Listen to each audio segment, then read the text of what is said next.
اس کے مشیر تھے جس سے اس کی بربادی ہوئی، اور اس نے ان کے مشورے پر عمل بھی کیا، اور شاہ اسرائیل اخیاب کے بیٹے یہورام کے ساتھ شاہ ارام حزائیل سے رامات جلاد میں لڑنے کو گیا، اور ارامیوں نے یہورام کو زخمی کیا، اور وہ یزرییل کو ان زخموں کے علاج کے لیے لوٹا جو اسے راما میں شاہ ارام حزائیل کے ساتھ لڑتے وقت ان لوگوں کے ہاتھ سے لگے تھے۔ اور شاہ یہودا یہورام کا بیٹا عزریہ یہورام بن اخیاب کو یزرییل میں دیکھنے گیا کیونکہ وہ بیمار تھا،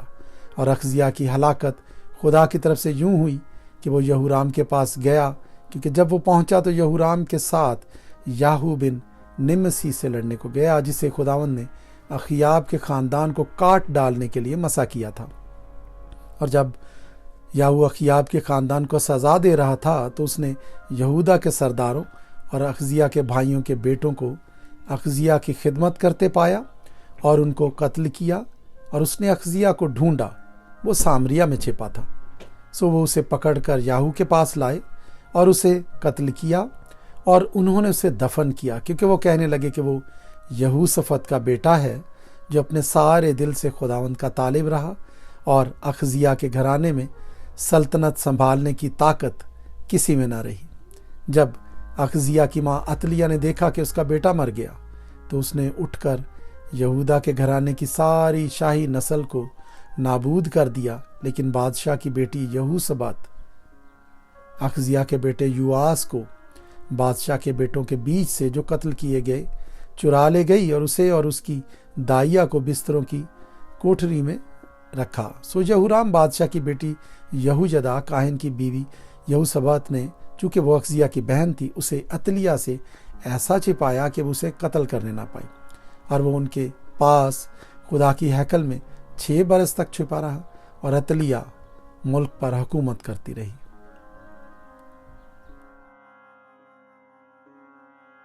تواریخ کی دوسری کتاب 23واں باب۔ اور 7ویں برس یہویدا نے زور پکڑا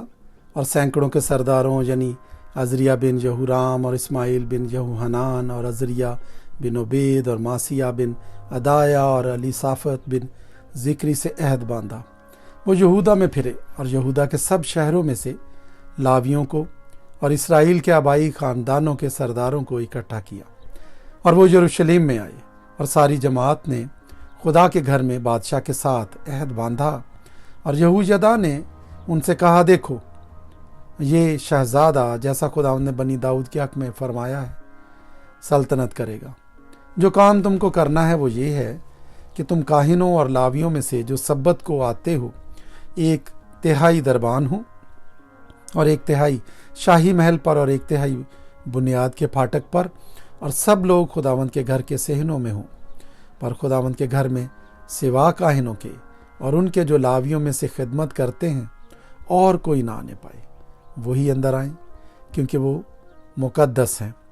لیکن سب لوگ خداوند کا پہرا دیتے رہیں،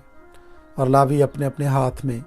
اپنے ہتھیار لیے ہوئے بادشاہ کو چاروں طرف سے گھیرے رہیں، اور جو کوئی ہیکل میں آئے قتل کیا جائے، اور بادشاہ جب اندر آئے اور باہر نکلے تو تم اس کے ساتھ رہنا۔ سو لاویوں اور سارے یہودا نے یہویدا کاہن کے حکم کے مطابق سب کچھ کیا، اور ان میں سے ہر شخص نے اپنے لوگوں کو لیا،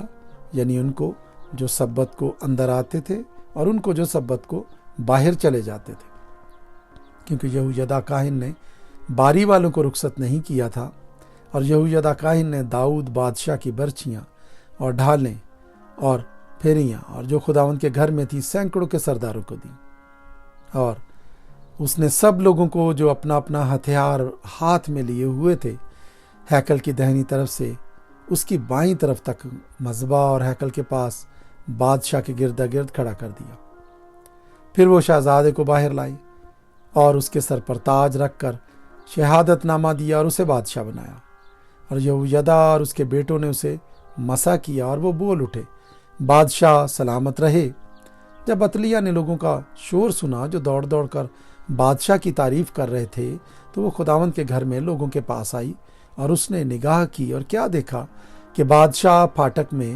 اپنے ستون کے پاس کھڑا ہے، اور بادشاہ کے نزدیک عمرا